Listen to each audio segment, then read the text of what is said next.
SOC हमारे उस समय के जो हमारे अध्यक्ष थे डॉक्टर श्यामा प्रसाद मुखर्जी जी ने कि देश में दो विधान और दो प्रधान नहीं चलेंगे, उसी को लेकर के उन्होंने आंदोलन भी किया। और मैं धन्यवाद देना चाहता हूं देश के यशस्वी प्रधानमंत्री नरेंद्र मोदी जी को कि उनका देखा हुआ सपना आज देश के यशस्वी प्रधानमंत्री नरेंद्र मोदी जी ने पूरा किया। मैं आपको इसलिए कहना चाहता हूं कि हमारी पार्टी जो कहती है वो करती है, और जो घोषणा पत्र में लगातार कहा था कि धारा 370 को हटाएंगे, माननीय यशस्वी प्रधानमंत्री नरेंद्र मोदी जी ने करके देखा। ये सारी बातें मैं आपको इसलिए कहना चाहता हूं।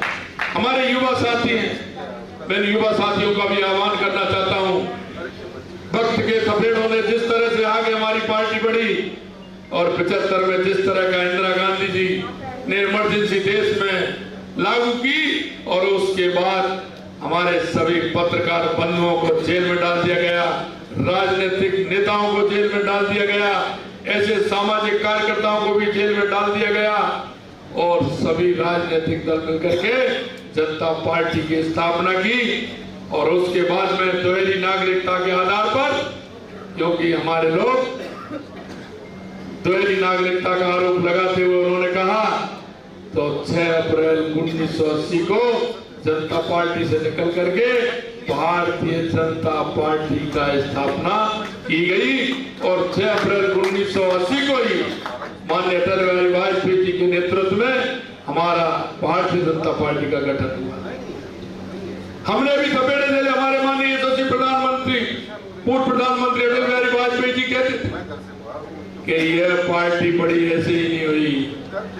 हमारा कार्यकर्ता साल के 365 दिन, महीने के 30 दिन और दिन के 24 घंटे काम करता है। इसलिए ये 8-10 लोगों की जो पार्टी थी, आज देश नहीं दुनिया की सबसे बड़ी पार्टी बनी, दुनिया की सबसे बड़ी पार्टी। मैं आज मित्रों कहना चाहता हूं, आज स्थापना दिवस के अवसर पर मैं युवाओं से भी आह्वान करना चाहता हूं, आप पढ़िए, देखिए, और इस राष्ट्र की प्रगति के लिए इस भारतीय जनता पार्टी जो हमेशा हमारा कार्यकर्ता भी इस बात को कहते हैं भाजपा का काम यानी राष्ट्र का काम। क्यों? हम सबसे पहले राष्ट्र को मानने वाले लोग, हम सबसे पहले राष्ट्र को मानते हैं, दूसरे नंबर पार्टी को मानते हैं, और तीसरे नंबर व्यक्ति को मानते हैं। हमारा आज का कार्यकर्ता आने वाले भविष्य का वो प्रमुख कार्यकर्ता है। आने वाले समय में वो समाज को दिशा देने वाला है, राष्ट्र को दिशा देने वाला है। मैं यही कहना चाहता हूं, दुनिया में अगर राष्ट्र, कोई भी राष्ट्र मजबूत हुआ है तो जब तक उसके अंदर राष्ट्रीयता की भावना, उसके राष्ट्र के प्रति प्रेम और राष्ट्र के प्रति समर्पण नहीं होगा, कोई भी राष्ट्र आगे नहीं बढ़ सकता है।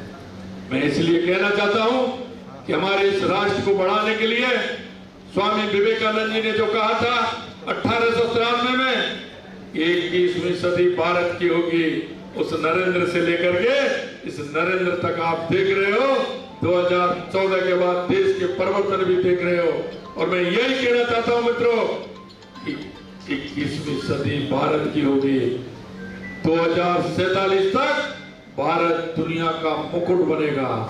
और वो जो देख रहे हो आप, यशस्वी प्रधानमंत्री जी के नेतृत्व में विकसित भारत की कल्पना ही नहीं है।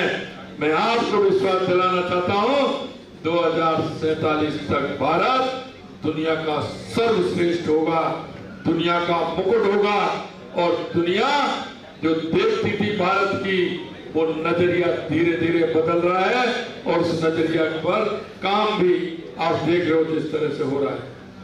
मैं 2-3 बात आपको कहना चाहता हूं मित्रों।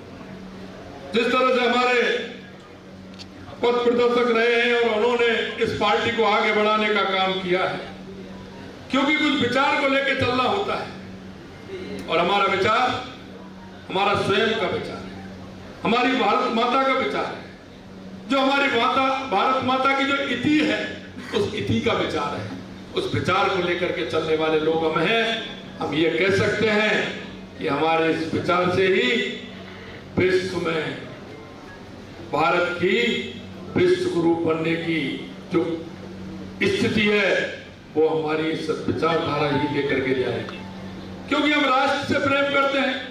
वसुधैव कुटुंबकम हमारी स्लोगन से काम करते हैं, क्योंकि दुनिया के सभी लोगों को हम ये मानते हैं कि ये हमारा कुटुंब है। हम उस विचारधारा को लेकर के चलते हैं, हमारे सम्मूलक विचार को लेकर चलते हैं। हमारी विचारधारा सुदृढ़ बनी रहे, इसके लिए हम पंचनिष्ठाओं पर काम करते हैं। हमारा राष्ट्रवाद, राष्ट्रीय एकता, हमारा लोकतंत्र, गांधीवादी दृष्टिकोण पर आधारित समतामूलक समाज की स्थापना, सकारात्मक धर्मनिरपेक्षता और मूल्य आधारित राजनीति। राजनीति होती है, राजनीति करने के लिए नहीं होती है। राजनीति का उद्देश्य इस राष्ट्र को आगे बढ़ाते हुए, समाज को समानता के आधार पर ले जाते हुए, समाज के दुख दर्द को बढ़ाते काम को दुख दर्द को साथ लेकर के चलते हुए उस समाज को दिशा देने का काम हमारी पार्टी करती है। मैं यही कहना चाहता हूं, समाज के अंदर हमारी व्यापकता है, समाज के अंदर हमारा जो भाव है वो करने का भाव हो, हमारी वाणी से किया हुआ एक एक शब्द का हुआ उसका ठीक प्रकार से हम उसको अमल में ला सकें और उस काम को आगे बढ़ा सकें। आज के दिन मैं आपसे यही कहना चाहता हूं मित्रों कि हमारा ये स्थापना दिवस है।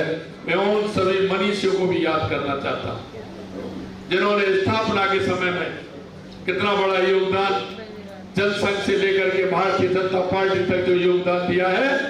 मैं उन ऐसे सभी उन हमारे वरिष्ठ जनों को भी याद करता हूं और मैं कहना चाहता हूं कि अगर देश के अंदर कोई राजनीतिक दल है, दुनिया की नजर है, जनता को विश्वास है और जनता अगर किसी राजनीतिक दल की तरफ देख रही है तो वो भारतीय जनता पार्टी है, भारतीय जनता पार्टी। इसलिए मैं कार्यकर्ताओं से भी आह्वान करना चाहता हूं कि आप आइए, जुड़िए और समाज के हित में काम करते हुए हमारी पार्टी के विचार को आगे बढ़ाइए और 21वीं सदी की ओर बढ़ते चलिए।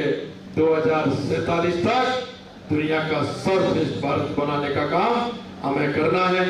इस आशा और विश्वास के साथ आप सभी को बहुत बहुत धन्यवाद। जय जय भारत, भारत माता की, भारत माता की।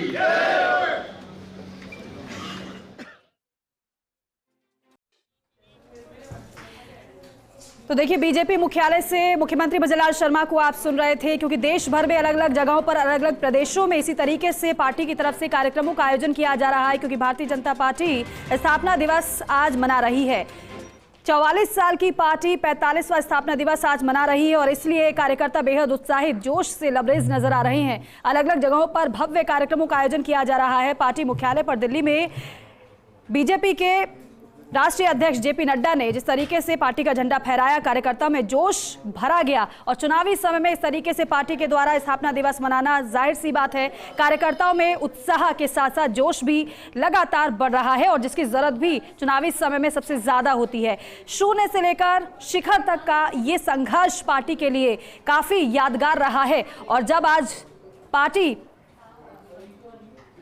लगातार मजबूत हो रही है तो उसमें हर एक कार्यकर्ता की भूमिका है। जो कार्यकर्ता कल भी जुड़े हुए थे वो आज भी जुड़े हुए हैं और उन्हीं का आभार आज पार्टी प्रकट कर रही है।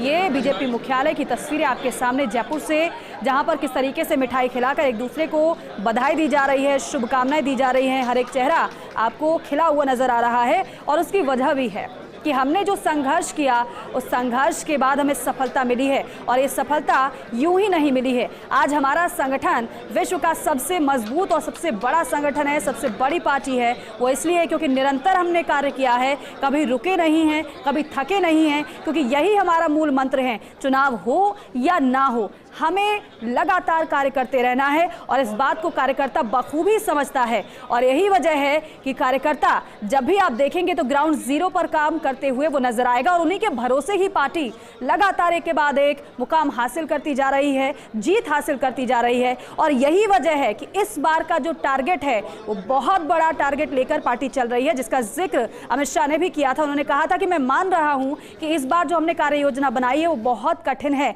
लेकिन हमारे कार्यकर्ता जिस तरीके से दिन रात मेहनत करते हैं उनके लिए कुछ भी असंभव नहीं है, कोई भी कठिन कार्य नहीं है, क्योंकि कठिन कार्य में ही हमारे कार्यकर्ता निखर कर सामने आते हैं। और इसलिए हमने इस बार ये बड़ा टारगेट तय किया है जिसे निश्चित तौर पर हम अचीव करने जा रहे हैं। ये सीधी तस्वीर आपको हम दिखा रहे हैं। मुख्यमंत्री भजनलाल शर्मा कार्यकर्ताओं को बधाई, शुभकामनाएं मुख्यमंत्री ने दी, मिठाई खिलाई और अब से थोड़ी देर पहले जिस तरीके से दीप प्रज्वलन के साथ पार्टी मुख्यालय में, जयपुर पार्टी मुख्यालय में कार्यक्रम की शुरुआत की गई, संबोधन मुख्यमंत्री का हुआ और जाहिर तौर पर आपने मुख्यमंत्री के एक एक शब्द को सुना।